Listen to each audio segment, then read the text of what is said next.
Bismillahirrahmanirrahim. Assalamualaikum warahmatullahi wabarakatuh. Alhamdulillahilladzi khalaqal azwaja kullaha mimma tumbitul ardu wa min anfusihim wa mimma la ya'lamun. Wassalatu wassalamu ala sayyidina wa maulana Muhammadin sallallahu alaihi wasallam wa ala alihi wa sahbihi ajma'in. La haula wala quwata illa billahil aliyil azim.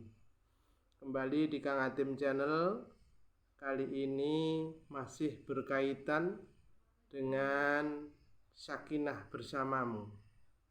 Saudaraku, kita selaku suami dituntut untuk bertanggung jawab kepada istri-istri kita, dunia dan akhirat. Jadi jangan disepelekan bahwa istri kita itu adalah amanah, titipan dari Allah Subhanahu wa ta'ala yang oleh orang tuanya dititipkan kepada kita. Oleh sebab itu kita selaku suami harus bertanggung jawab penuh, terutama pakaian, pangan, dan papan. Jangan sampai kita terlantarkan, karena tiga ini adalah paling pokok dalam rumah tangga. Rasulullah Shallallahu Alaihi Wasallam bersabda dalam satu hadis, hakul mar'ah ngala zauji ayyut imaha idza an'ama. Hak istri yang harus dipenuhi oleh suami adalah memberi makan setiap harinya tatkala suami itu makan. Wayaksuha idza tasa, memberikan pakaian dikala suami itu berpakaian. Wala yadribal wajha, wala yadribalan ora kena mukul sapa suami al wajha ing rai ing wajah istri ainginda nuzuziha, tegese tatkalane rewele istri. Saudaraku, ini adalah kewajiban suami, harus memberi makan, harus memberikan pakaian, termasuk harus mau membuatkan rumah. Ojo panggah nebeng wae ngene wong tuane dhewe. Kita bisa nebeng, tapi istri kita bagaimana? 90% terjadi perceraian itu karena suami tidak mau misah dengan orang tuanya dan istrinya jadi ribut dengan mertuanya. Oleh sebab itu kita selaku suami, dikala istri itu minta kepada kita untuk dibuatkan rumah, paling tidak ya karena kita belum punya, bisalah kita untuk sementara ngontrak dan sebagainya. Ya suami memang kewajiban sang suami. Ada kisah kemarin, ada istri datang, aduh Kang Atim, aku diceraikan oleh suamiku. Loh, gara-gara apa? Gara-gara aku njaluk digawekne omah. Aku pengen misah, karena kalau aku misah itu nanti akan pemikiranku itu bisa pecah. Nggak ngandalne bumbon sangka wong tua, nggak ngandalne beras dari orang tua, jadi ben supaya pemikiranku pecah. Oleh sebab itu kewajiban suami memberi nafkah, termasuk lahir batin, pakaian, papan, ini kewajiban suami. Sebagai orang tua, dikala anak mau misah, ya aja digandoli. Supaya apa? Supaya dia itu bisa dewasa pemikirannya. Masih banyak sekali wong tuwa niku gandoli anake gak usah misah, wis neng kene wae. Manggon bareng-bareng di sini, jangan. Tetap diberi dukungan. Kalau perlu dikasih modal, ada tanahnya, ada materialnya, agar bagaimana? Agar dia terus jadi pemikiran yang dewasa. Lalu seorang suami itu harus bersifat ma'ruf, bagus dengan istri. Rasulullah dalam satu hadisnya, khairukum li ahli wa ana khairun li ahli. Bagusnya kamu sekalian adalah orang yang paling bagus dengan istri. Wa ana khairukum li ahli, dan saya paling bagus dengan istri-istri saya. Jadi sebagai suami jangan gampang emosi ya. Dikala istri punya usulan ini langsung emosi, dikala usulan ini langsung emosi, enggak boleh. Rasulullah juga bersabda dalam satu hadis, man sobaro ngala su'i khuluqi imro'atihi a'tahullahu misla ajro Ayub alaihi salam. Barang siapa suami yang mau bersabar menghadapi kurang baiknya seorang istri, kurang baiknya akhlak seorang istri, maka seorang suami tersebut mendapatkan pahala seperti pahalanya Nabi Ayub alaihi salam. Siapa Nabi Ayub? Nabi Ayub adalah salah satu nabi yang dicoba oleh Allah Subhanahu wa ta'ala dengan 4 perkara. Yang pertama dicoba habis harta bendanya. Kedua dicoba mati semua anak-anaknya.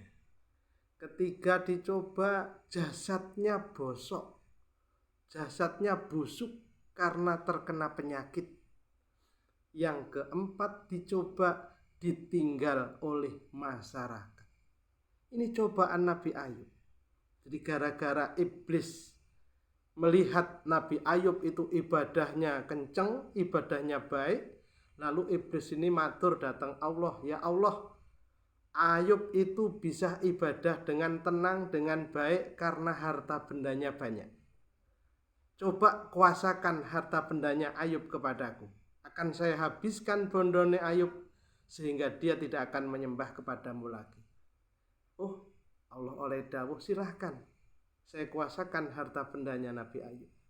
Akhirnya setan datang, harta bendanya termasuk unta, termasuk sapi, termasuk kambing, termasuk khimar, dan banyak lagi harta bendanya dibuat mati semua habis. Setelah mati harta bendanya habis, iblis laknatullah mendatangi Nabi Ayub alaihi salam. Dibilang, wahai Ayub, mengapa engkau menyembah Allah terus padahal harta bendamu habis semua? Bagaimana jawab Nabi Ayub alaihi salam? Alhamdulillahi huwa a'taniha wa huwa akhiduha. Maha segala puji bagi Allah yang memberikan nikmat kepadaku dan yang mengambilnya. Ini jawaban Nabi Ayub. Harta bendanya habis, tetap ibadah kepada Allah Subhanahu wa ta'ala.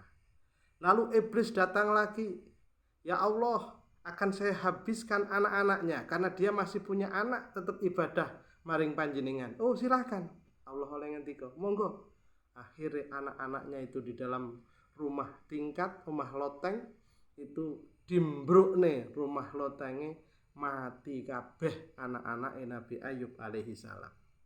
Setelah itu juga datang ke Nabi Ayub. Nabi Ayub juga jawabannya sama. Alhamdulillahilladzi a'taniha wa huwa akhiduha. Segala puji kagungane Allah sing memberi nikmat kepadaku dan mengambilnya. Ini jawaban Nabi Ayub. Sampai akhirnya yang ketiga itu, ini karena dia jasadnya baik. Seandainya dia diberi penyakit, mungkin dia akan lemah, mungkin dia tidak akan ibadah. Akhirnya dia dicoba diparingi penyakit, disebul irunge ning iblis sing sebulan kuwi mau, damuane iblis itu mau mengandung racun. Akhirnya awake gatel kabeh, sehingga terus jadi busuk dan habis, dagingnya habis.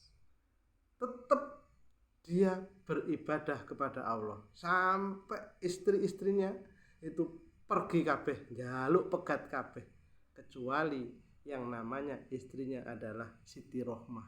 Nek duwe bojo Rohmah ya disayang. Sapa ngerti sing jenenge Rohmah awak dhewe iki padha karo Rohmah Nabi Ayub alaihi salam. Amin. Lalu setelah busuk karena bau yang luar biasa, maka diusir oleh masyarakat dan dipinggirkan dalam pauan tempat sampah dia. Itulah. Sampai di situ setialah istri yang namanya Rohmah ini memberi makan dan seterusnya. Akhirnya habis. Modal untuk makannya habis, segala macamnya habis. Akhirnya Rohmah ini rambutnya panjang dijual. Diketok rambutnya, didol kangge membeli bahan makanan untuk Nabi Ayub alaihi salam.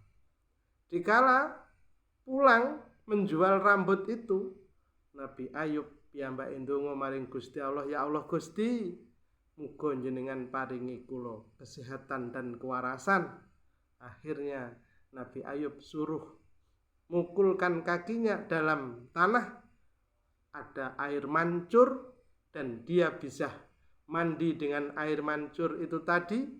Akhirnya dia sembuh, kembali ganteng kaya sadurunge piyambake sakit. Istri datang bingung, iki sapa? Ning omah kok enek wong ganteng niki. Ternyata itu adalah Nabi Ayub alaihi salam. Cobaannya semacam itu, beratnya semacam itu. Untuk sang suami dikala punya istri sing angel, sing rewel, tapi suami ini sabar, insya Allah pahalane koyok pahalane Nabi Ayub alaihi salam. Saya berharap mudah-mudahan konco-koncoku kabeh sebagai suami, ayo tanamkan jiwa kesabaran dalam jiwa kita. Dikala istri kita kurang baik, yo tambahilah kesabarannya. Bojone kuwenyih lho Kang, bojone cerewet lho Kang. Biasane bojo cerewet iku malahan anake malah padha dadi. Tapi ingat, ada keluarga istrinya enggak cerewet sama sekali, itu malah akhirnya anake padha ora beneh kabeh. Gara-gara istri cerewet, anake sekolahe tamat, ngajine tamat, itu berkah sangka kecerewetan istrine awake dhewe. Mudah-mudahan ini bisa menambah wawasan untuk kita semua. Kurang lebih mohon maaf. Ihdinas siratal mustaqim. Wassalamualaikum warahmatullahi wabarakatuh.